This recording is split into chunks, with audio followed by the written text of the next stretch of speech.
विषयों वस्तुओं के बारे में सोचते रहने से मनुष्य को उनसे आसक्ति हो जाती है। इससे उनमें कामना यानी इच्छा पैदा होती है और कामनाओं में विघ्न आने से क्रोध की उत्पत्ति होती है। जितना हो सके खामोश रहना ही अच्छा है, क्योंकि सबसे ज्यादा गुनाह इंसान से उसकी जुबान ही करवाती है। जब इंसान अपने काम में आनंद खोज लेते हैं, तब वे पूर्णता प्राप्त करते हैं। माफ करना और शांत रहना सीखिए, ऐसी ताकत बन जाओगे कि पहाड़ भी रास्ता देंगे। ज्यादा खुश होने पर और ज्यादा दुखी होने पर निर्णय नहीं लेना चाहिए, क्योंकि यह दोनों परिस्थितियां आपको सही निर्णय नहीं लेने देती हैं। जो होने वाला है वो होकर ही रहता है, और जो नहीं होने वाला वह कभी नहीं होता। ऐसा निश्चय जिनकी बुद्धि में होता है, उन्हें चिंता कभी नहीं सताती है। बिना फल की कामनाएं ही सच्चा कर्म है। ईश्वर चरण में हो समर्पण, वही केवल धर्म है। गीता में लिखा है, जब इंसान की जरूरत बदल जाती है, तब इंसान के बात करने का तरीका बदल जाता है। सदैव संदेह करने वाले व्यक्ति के लिए प्रसन्नता ना इस लोक में है, ना ही कहीं और। जो मन को नियंत्रित नहीं करते, उनके लिए वह शत्रु के समान कार्य करता है। गीता में कहा गया है, कोई भी अपने कर्म से भाग नहीं सकता।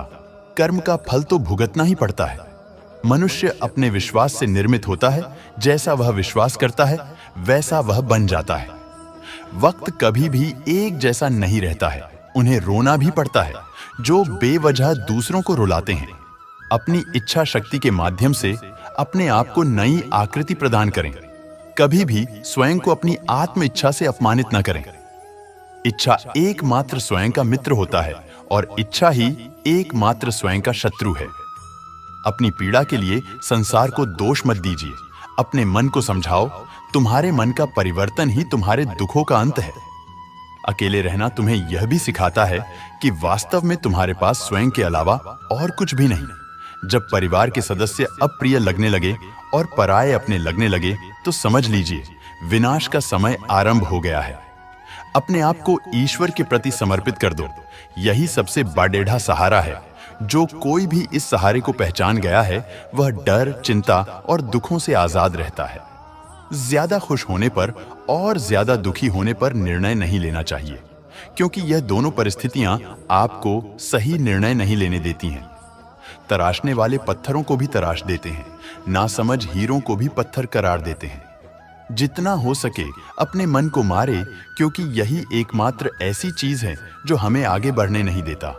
जो हो रहा है उसे होने दो। ईश्वर ने तुम्हारी सोच से भी बेहतर तुम्हारे लिए सोच रखा है। सही कर्म वह नहीं है जिसके परिणाम हमेशा सही हो, अपितु सही कर्म वह है जिसका